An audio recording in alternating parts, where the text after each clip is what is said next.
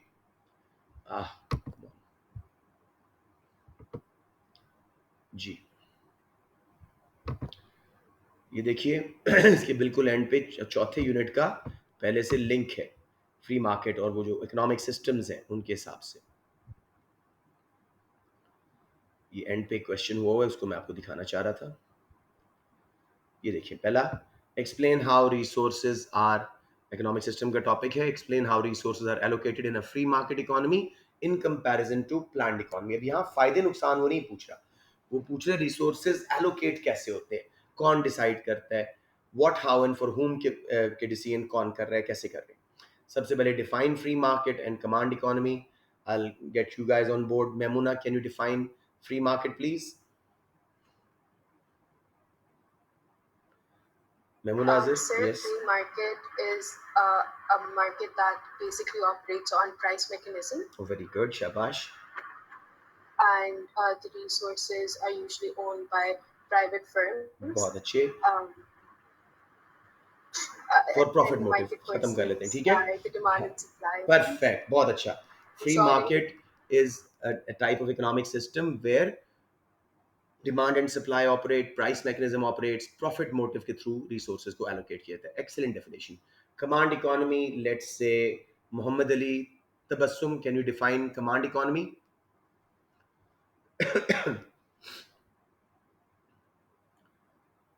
मोहम्मद अली, आपका माइक का इशू होता है. हाँ, मोहम्मद अली दूसरे वाले बता दें, क्रेसेंट वाले, शेयर के उस वाले अपना डीपी वाले.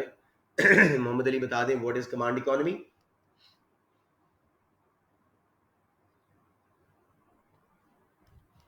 May be is not there, वरना अच्छा बच्चा बताता. जी जी जी. जिसके अंदर हम यानी प्लान करके इकोनॉमी करते हैं, यानी थोड़ी सी फ्री मार्केट होती है, थोड़ी सी नहीं वो मिक्स्ड होती है बेटे.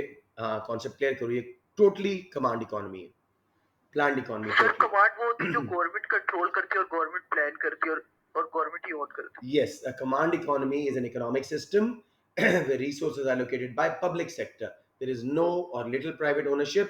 Government uses social welfare and rationing. समझ आ गई? मोहम्मद अली, क्लियर हुआ concept?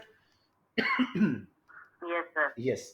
So let's now move on to इनकी डेफिनेशंस के बाद we'll go on to application के 3 मार्क्स. फ्री मार्केट कैसे रिसोर्सेज एलोकेट करती है.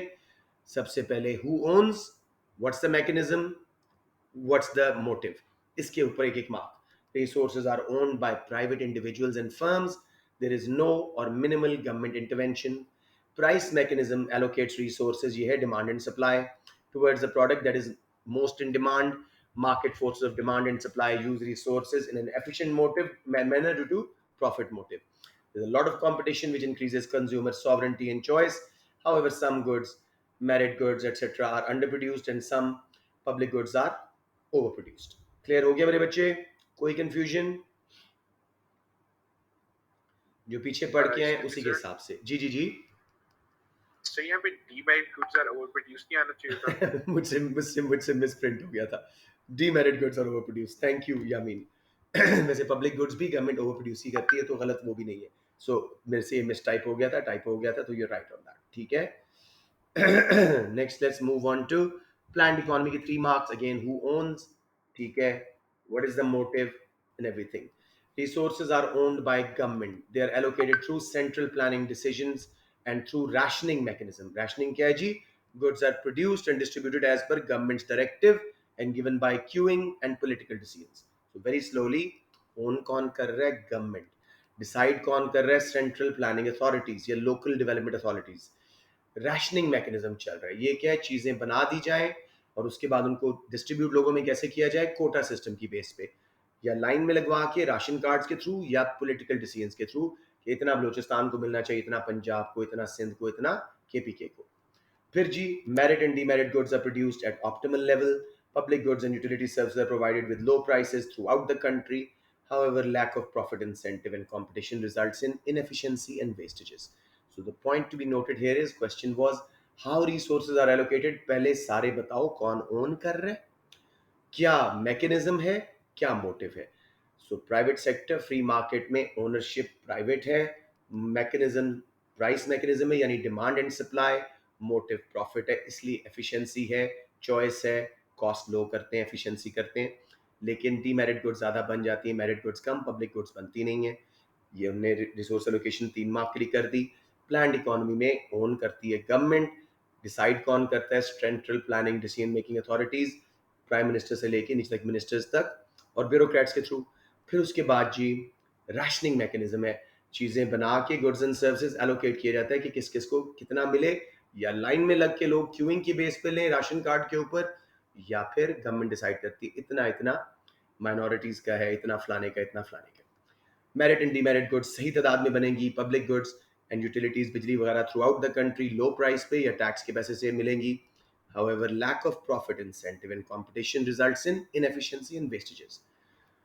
एक मैंने आप लोगों को होमवर्क दिया था which very few kids submitted, तो आज उसको हम देख लेते हैं। Bad, good to see. अच्छा जी, discuss if a free market economy is always to be preferred over planned economy. तो मार्क स्कीम मुझे कोई बच्चा बताएगा? एनालिसिस के 8 मार्क जी। और मार्केट फोर तो प्लान और चार इसमें हम जो है प्लान के करेंगे और चार हम इसमें फ्री के करेंगे और चार है उसके इवैल्यूएशन के जिसमें से एक कंक्लूजन का करते हैं। बिल्कुल सही, शाबाश। 4 फॉर फ्री मार्केट इकोनॉमी। पहले बताओ रिसोर्सेज कैसे एलोकेट होते हैं, फिर फायदे, फिर नुकसान। प्लान्ड इकोनॉमी, रिसोर्सेज कैसे एलोकेट होते हैं, फायदे फिर नुकसान, चार हम इवैल्यूएशन करेंगे। तो मैं जल्दी से बताता हूं जी। Free market economy is owned, controlled and operated by private sector. They aim for profit motive and use price mechanism, that is through demand and supply resources are allocated. Profit motive होता है। अब फायदे क्या हैं जी? They are very efficient firms. There's a lot of competition which reduces cost of the firms. Consumers get a lot of choice. Their sovereignty increases. Free markets adopts new technology, improves innovation and quality. ठीक है? Because of the profit gearing, they feel they have to impress the consumers. They keep on adding new features, keep on improving. However, free market underproduces merit goods due to information failure, such as education, healthcare, overproduces demerit goods due to information failure, such as cigarettes and alcohol. There are too many external costs like pollution, congestion, external benefits like job opportunities are ignored. ये करके हम चार से बहुत ज़्यादा लिख चुके हैं, उल्टा चलते हैं जी। Planned economy is owned, controlled and operated by public sector. Government ownership है completely, very little private sector होगा। इस केस में government works through rationing mechanism, यानी goods and services are produced and provided throughout the country through either queuing line में लगा के और allocating quotas rationing करके गवर्नमेंट के हुक्म के मुताबिक। इसके रिजल्ट में फायदे क्या हैं जी? Merit and demerit goods optimum quantity में बनेंगी, उसमें कोई इंफॉर्मेशन फेलियर की वजह से ओवर या अंडर प्रोडक्शन नहीं हो रही होगी। एजुकेशन, हेल्थ केयर, सिगरेट्स वगैरह सही तादाद में बनेगी। Secondly, external cost, pollution, congestion वगैरह को गवर्नमेंट कम से कम रखेगी, ग्रीनर तरीके से प्रोड्यूस करेगी, through out the country service देगी, लोअर प्राइस पे, मेक श्योर करेगी पहले नेसेसिटीज बन जाएं, सबको मिल जाएं लो प्राइस पे थ्रू आउट द कंट्री। लेकिन क्योंकि प्रॉफिट मोटिव नहीं है, एफिशिएंसी नहीं होगी, क्वालिटी कम होगी, चॉइस कंज्यूमर्स की मारी जाएगी। साथ में गवर्नमेंट जो है वो अक्सर फंड्स उसके पास नहीं होते, लेटेस्ट टेक्नोलॉजी यूज़ नहीं करेगी। ये मसाइल आ गए। अब हम इवैल्यूएशन करते हैं। Out of the two systems, free market economy is to be preferred due to its profit motive, efficiency and choice for consumers, and command economy is to be preferred due to optimal production of merit and demerit goods and provision of public goods. However, in my opinion, a mixed economic system is the best solution because it combines the benefits of both systems. Clear हो गया मेरे बच्चों? किसी किस्म का कोई question यहाँ पे?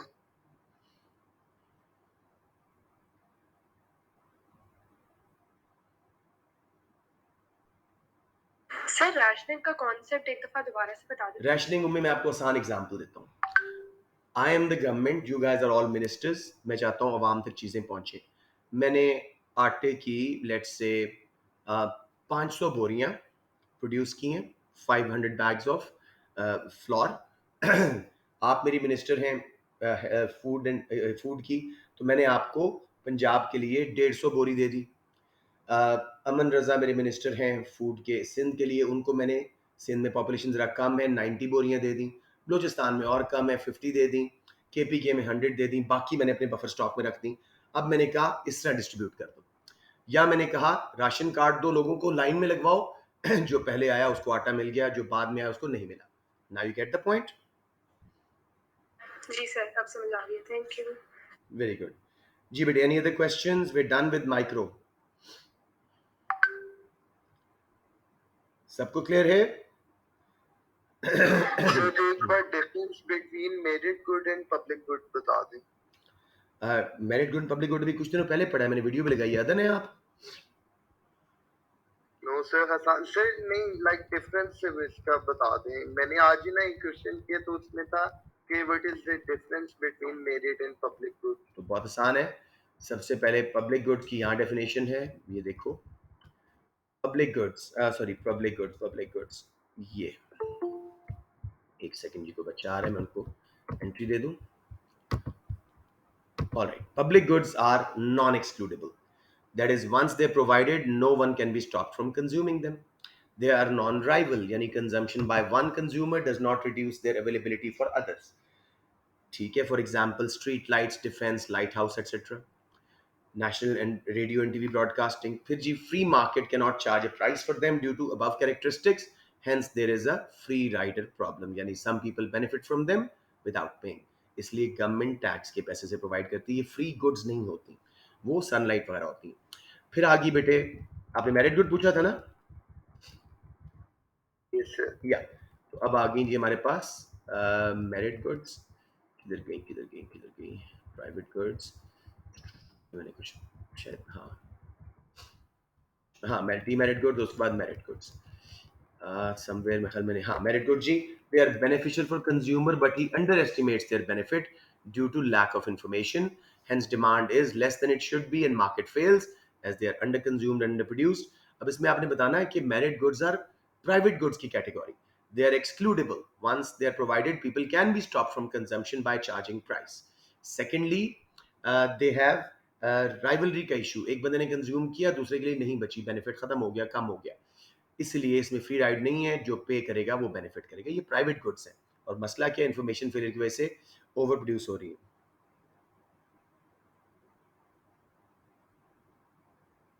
सर ओवर प्रोड्यूस या under produce? Under produce, sorry under produce, ठीक है।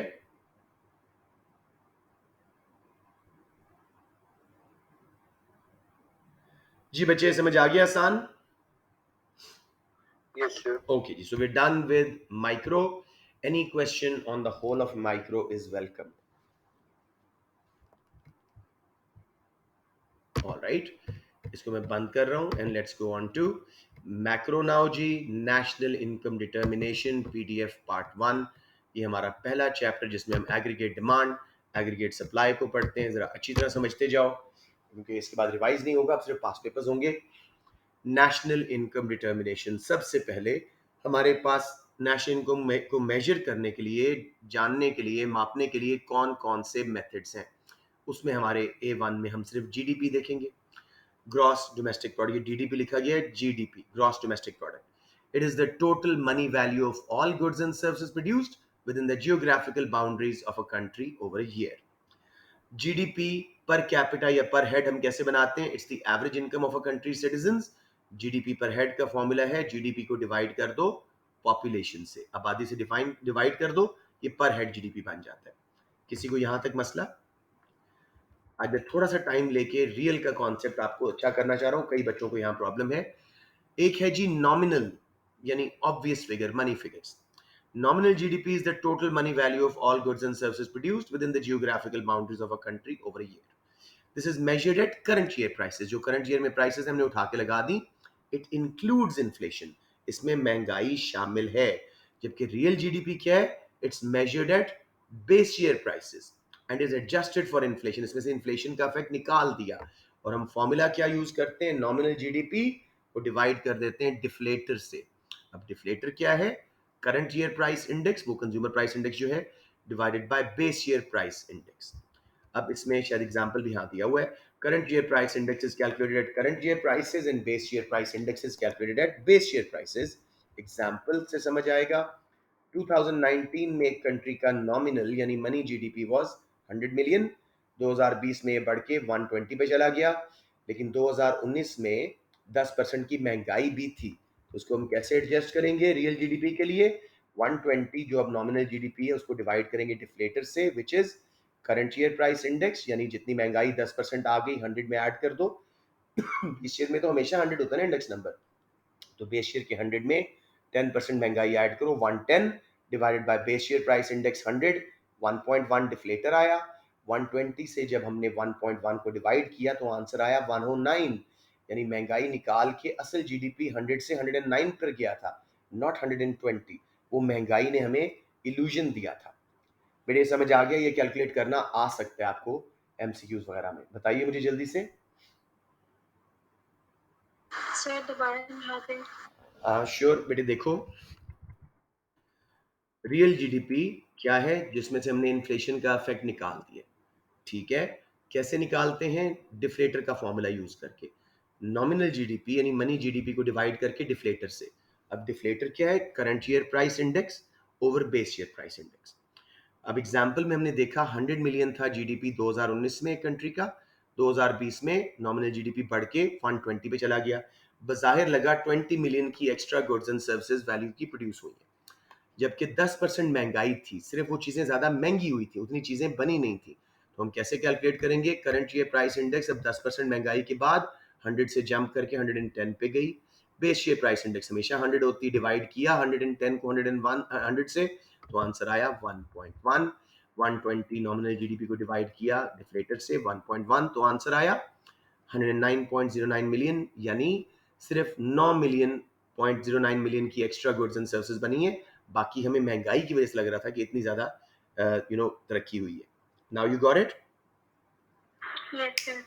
एनीवन एल्स जी? Please clarify this concept. मसलन मैं आपको कहूं, इसको एक और एंगल से समझें। एक है नॉमिनल इनकम, एक है रियल इनकम। नॉमिनल इनकम जो आप अर्न कर रहे हो रुपीज, डॉलर्स, पाउंड्स में। मसलन एक आदमी की नॉमिनल इनकम है 1 लाख रुपया। 1 लाख रुपया उसकी इनकम। नेक्स्ट ईयर उसकी इनकम 10% बढ़ी, 1 लाख से 1,10,000 रुपये नॉमिनल इनकम आ गई, लेकिन जो महंगाई है वो भी 10% बढ़ी, तो रियल इनकम उसकी 1 लाख रुपया ही है। उसकी परचेजिंग पावर ये है रियल इनकम। समझ आ रही है बात मेरी? बच्चों नहीं समझ आई? दोबारा पूछूं? मैं दोबारा बता दूं। देखो हाँ, 1 लाख एक बंदे की इनकम थी, अगले साल उसको 20% का रेज मिला है, उसकी नॉमिनल इनकम 1 लाख से बढ़ के 1,20,000 पे चली गई, लेकिन 10% महंगाई हुई है। तो 10% महंगाई जब निकालोगे तो पता लगेगा रियलिटी में उसकी इनकम सिर्फ 1,10,000 पे गई थी रियल इनकम। परचेजिंग पावर उसकी सिर्फ 10,000 बढ़ी थी, क्योंकि 20,000 जो बड़ी थी उसमें से 10% महंगाई आ गई ना लाख की, तो वो 10,000 की उसकी परचेजिंग पावर कम हो गई। इन्फ्लेशन से परचेजिंग पावर, रियल इनकम कम होती है। गॉट इट कि नहीं?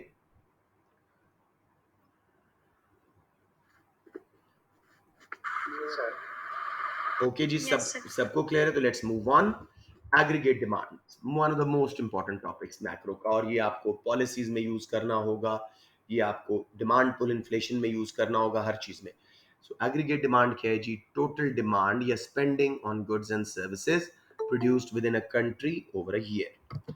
सिंपली एग्रीगेट डिमांड इज जितनी गुड्स एंड सर्विसेज एक मुल्क में बन रही हैं, उनकी डिमांड हो रही है, उन पर स्पेंडिंग हो रही है, वो है एग्रीगेट डिमांड। इसके 4 हिस्सों पे प्लीज बहुत अच्छी तरह फोकस।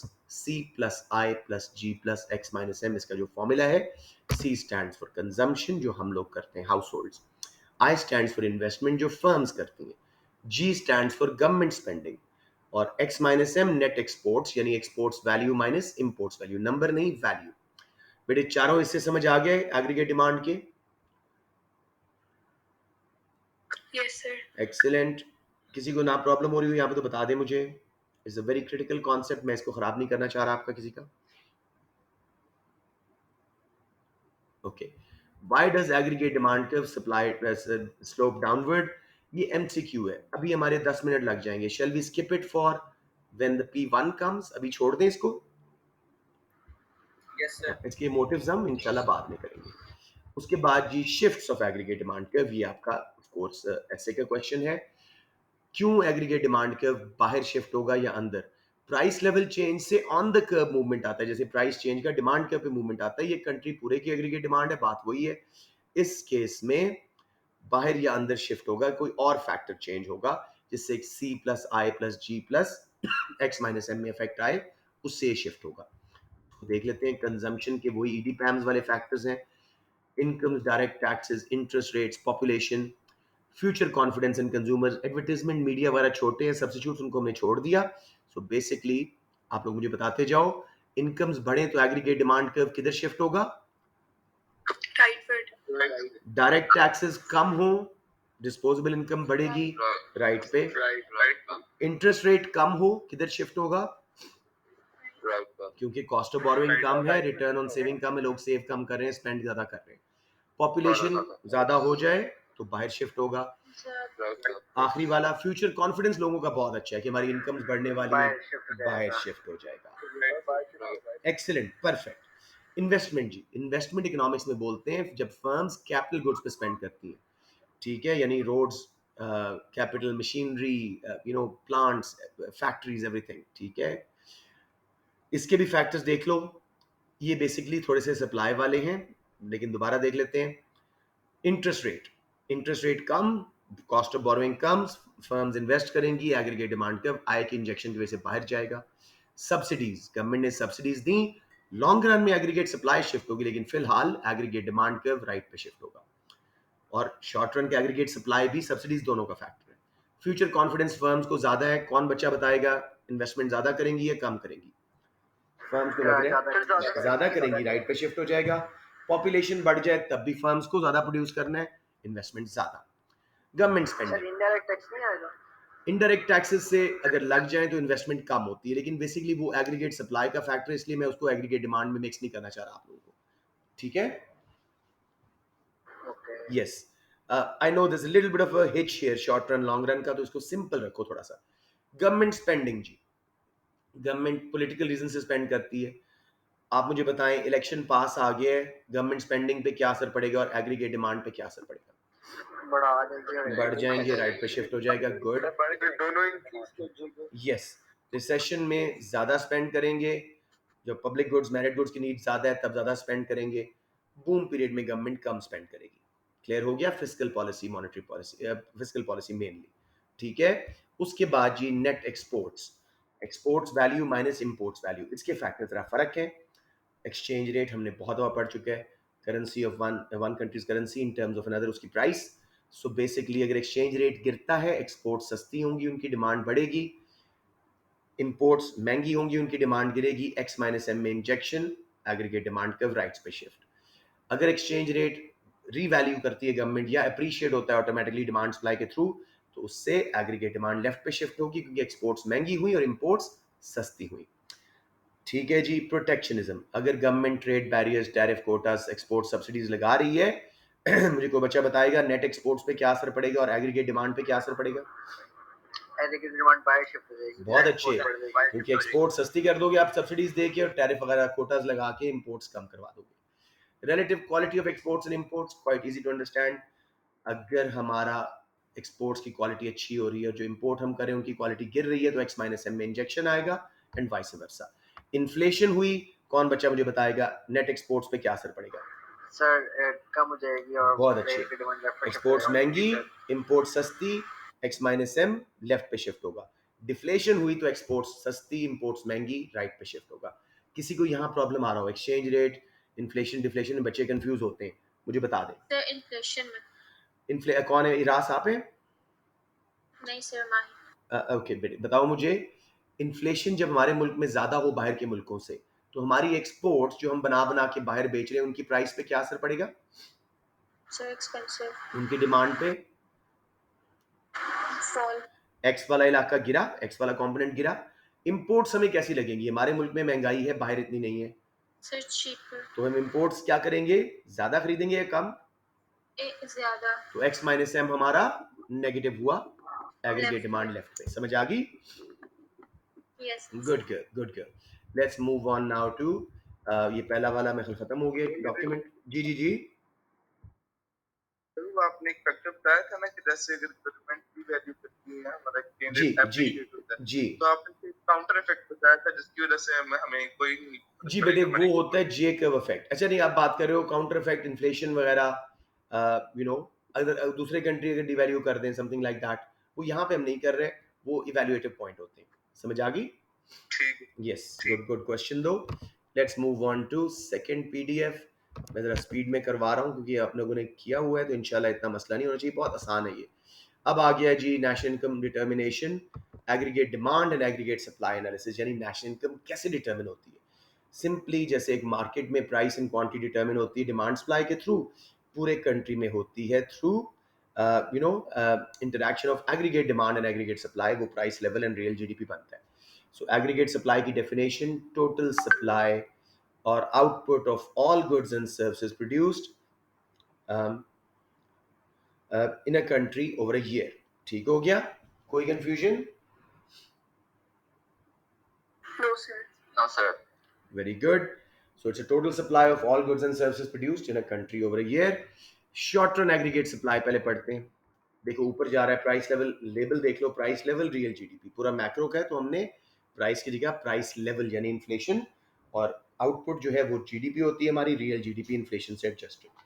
अब अगेन इसका ऊपर स्लोप होना, प्राइस लेवल बढ़ने से क्यों जीडीपी बढ़ता है, क्यों एग्रीगेट सप्लाई के ऊपर तरफ स्लोप हो रहा है, ये भी तीन इफेक्ट्स एमसीक्यूज के, मैं फिलहाल स्किप कर रहा हूँ। Shifts of short run aggregate supply curve, Reventus के factors, raw material prices कम हुई, aggregate supply right पे shift, महंगा हुआ left पे shift, cost of production वाले factors हैं। Exact same as micro, indirect taxes, wages, interest rates. Do I want to revise this या आपको समझ आ गया? बताएं मुझे। इजी है, बस इसका शिफ्ट देख लो अब नेक्स्ट वाले आखिरी डॉक्यूमेंट में, और हमारा ये आज का ये चैप्टर इंशाल्लाह कोशिश है कि ख़त्म ही हो जाए, वरना थोड़ा सा रह जाएगा कल के लिए। अब आ गया जी कैसे नेशनल इनकम डिटरमिन हो रही है। National income in short run is determined bye interaction of aggregate demand and short run aggregate supply curves, दोनों जहां इकट्ठे हुए, प्राइस लेवल और जीडीपी के लिए मैंने वाई लिखा है, आप क्यू भी लिखो तो इट्स ओके। मसलन ये कैसे चेंज होगी, for example there is an increase in AD due to say rise in incomes, fall in income tax etcetera, तो पूरा एग्रीगेट डिमांड का बाहर शिफ्ट होगा, प्राइस लेवल ऊपर जाएगा, रियल जीडीपी बढ़ेगा। इसी तरह सप्लाई में कोई चेंज आए उससे भी चेंज होगा। क्वेश्चन एक देख लेते हैं ताकि हमें बात समझ आ जाए। Explain using aggregate demand and aggregate supply analysis भी वो कहता है, एग्रीगेट सप्लाई कर्व्स भी कहता है। How an increase in money supply and a decrease in cost of inputs will affect national income and price level. 8 mark. अब हमारे पास की टर्म्स यहाँ पे क्या हैं जी, नेशनल इनकम, ठीक है, प्राइस लेवल, एडी और एएस को हम बाद में एप्लीकेशन में बता देंगे। National income is the total value of all final goods and services produced within the geographical boundaries of a country. In other words, हमारा GDP. Price level is the inflation rate or inflation level in the country. 3 marks graph के लिए, 3 for explanation. Money supply बढ़ने से अगर government बढ़ाती है तो जो लोगों की कंजम्पशन है कैसे बढ़ेगी मनी सप्लाई, पहले तो ये देख लेते हैं. गवर्नमेंट जो है हमसे टैक्सेस कम ले, हम पे स्पेंड ज्यादा करे या नए नोट छाप दे. This will increase people's incomes and hence aggregate demand curve will shift to the right due to more consumption. This will also inject more investment into aggregate demand. Money supply means within the country यानी cash, notes and coins and bank deposits. जब भी ये ज्यादा होंगे, banks में ज्यादा land कर रहे होंगे, फर्म्स इन्वेस्ट कर रही होंगी, लोगों के पास पैसा ज्यादा होगा, वो कंजम्पशन ज्यादा करेंगे, aggregate demand curve right shift होगा. Decrease in cost of inputs, मसलन रॉ मटेरियल्स वगैरह, वेजेस वगैरह सस्ती हो जाए, कॉस्ट ऑफ प्रोडक्शन कम, एग्रीगेट सप्लाई राइट पे shift. Refer to figure below. पहला इक्विलिब्रियम था E0 पे, जहां short run aggregate supply curve SRAS 0, aggregate demand curve AD0 को कट करा था, price level was P0, national income real GDP was Y0. अब aggregate demand को भी हमने बाहर शिफ्ट कराया और कॉस्ट ऑफ इनपुट्स कम होने से एग्रीगेट सप्लाई को भी बाहर शिफ्ट करवाया. नया इक्विलिब्रियम SRAS 1 एंड AD1 का E1 पे बना. प्राइस लेवल वही रहा क्योंकि काउंटर शिफ्ट्स थे और आउटपुट बढ़ गई. This is how we gonna do such question. जी प्राइस लेवल सर सेम नहीं रह सकते क्योंकि इतना एग्जैक्ट शिफ्ट नहीं होता, तो उसमें कोई मसला तो नहीं होता? कोई इशू नहीं, कोई इशू नहीं. आप थोड़ा सा लिख दीजिएगा, इट विल बी अनसर्टेन. ठीक है. ओके. हाँ, वैसे आप अगर बनाओ सही तरीके से तो क्यों नहीं होता, बिल्कुल होता है. So as seen in the figure, initial equilibrium was at E0, price level was P0 and GDP was at Y0. As a result of increase in money supply, aggregate demand shift to the right, and due to lower cost of inputs, aggregate supply shifts to the right. Now price level remains at P0 या uncertain लिख देना, and national income increases to Y1. कोई confusion मेरे बच्चों? Okay. हिम्मत है तो long run aggregate supply कर. जी जी जी जी जी बोले बोले. Sorry, come again. Sir money supply वाली बात कर. मनी सप्लाई क्या है? बहुत थोड़ा सा पैसा कैश, नोट्स एंड कॉइन्स की फॉर्म में. Majority of it is in bank deposits. तो जब भी गवर्नमेंट को ऐसा डिसीजन करे, ये आपने A2 में पढ़ना है, जिसके थ्रू मुल्क में नोट्स एंड कॉइन्स या बैंक डिपॉजिट्स वगैरह ज्यादा हो जाए, मनी सप्लाई बढ़ती है, उससे कंजम्पशन भी बढ़ती है, इन्वेस्टमेंट भी बढ़ती है और एग्रीगेट डिमांड बढ़ती है. समझ आ गई? सर मनी सप्लाई इंक्रीज करने से इनकम्स तो नहीं इंक्रीज होती ना?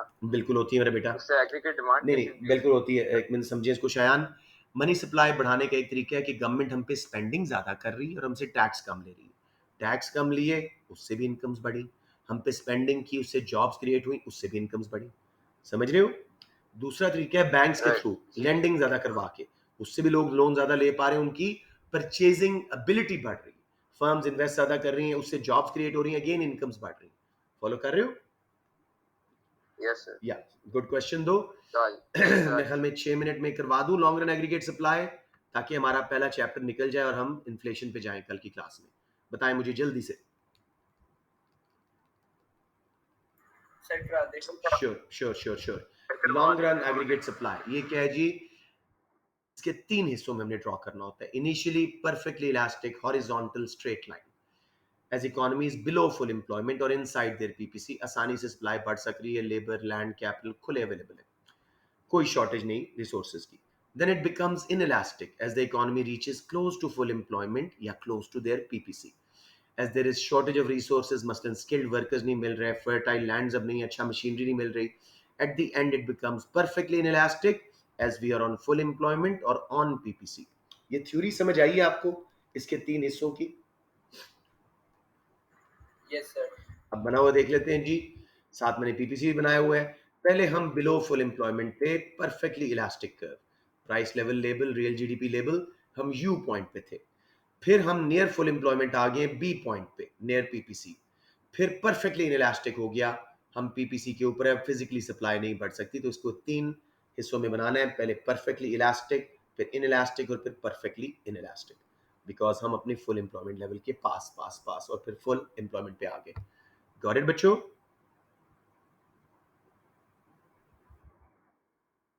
यस और नो बता दें. Anyone? Okay okay, anyone? Sir समझा दें एकदम. अब देखो, पहले हम जो फर्स्ट इसका लोअर पोर्शन है जिसमें परफेक्टली इलास्टिक कर्व है, ये क्या शो कर रहा है? आसानी से सप्लाई बढ़ाई जा सकती है। क्यों? हम पीपीसी के अंदर यू पॉइंट पे, लैंड, लेबर, कैपिटल, एंटरप्राइज, बथेरी अवेलेबल है, आसानी से सप्लाई बढ़ सकती है विदाउट एनी प्रॉब्लम। समझ आ गया? यस? जी सर। हाँ, जब हम बी पॉइंट पे आ गए, where close to PPC, near full employment. अब सप्लाई बढ़ तो रही है लेकिन जरा मुश्किल से, स्किल्ड वर्कर्स नहीं मिल रहे, फर्टाइल लैंड्स की कमी हो रही है, अच्छा कैपिटल इक्विपमेंट सारा ऑक्यूपाइड है। फिर हम सी पॉइंट पे पीपीसी के ऊपर आ गए, अब सप्लाई फिजिकली नहीं बढ़ सकती अनलेस पूरा कर्व शिफ्ट हो, इसलिए परफेक्टली इनइलास्टिक हो गया। Got the point? सर हम एग्जाम में बनाने को आता है ये?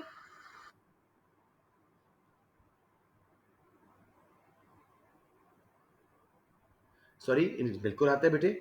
आपको ये नहीं कहेगा कि लॉन्ग रैंक की सप्लाई बढ़ा बना के दिखाओ, लेकिन जब हम क्वेश्चंस करेंगे आगे, मैंने करवाने भी हैं, इसमें ये बनाना पड़ता है हमें। ठीक है, जब वो क्वेश्चन करें ना, discuss how increase in aggregate demand या changes in aggregate demand affect prices, output and employment etcetera, तो उस वक्त हम करते हैं। ओके जी, ओके। ये देखो शिफ्ट कैसे होता है, उसी शेप में पहले एल आर एस 0 था, अगर किसी तरीके से बाहर शिफ्ट हुआ किसी वजह से तो बाहर एल आर एस 1 पे, और अगर रिसोर्सेज की कमी हुई, कुछ ऐसा हुआ तो लेफ्ट पे शिफ्ट। इसके शिफ्ट्स वही हैं जो पीपीसी के शिफ्टर्स हैं, यानी education and training, immigration of skilled workers, reclamation of land जो पहले दरियाओं में चली गई थी वापस आ गई, नेचुरल डिजास्टर्स, वो सारे पीपीसी के shifters long run aggregate supply के शिफ्टर्स भी हैं। तो clear? Yes sir. All righty. That's it, G. We're done with today's class. अब इंशाल्लाह ताला, like I discussed, कुछ बच्चे ज़रा सुन लो जो बाद में आए थे। I discussed with the class कि भाई पहले once we're done with our revision, पहले 5-6 दिन हम सिर्फ सेक्शन एज करेंगे, डेली के 2, ताकि एक बार आप लोगों को ग्रिप आ जाए सेक्शन ए करने पे। ठीक है? उसके बाद हम सेक्शन बीस पहले भी बहुत किए थे, मजीद करना शुरू कर देंगे, पूरा पेपर। समझ आ गई? That is the idea.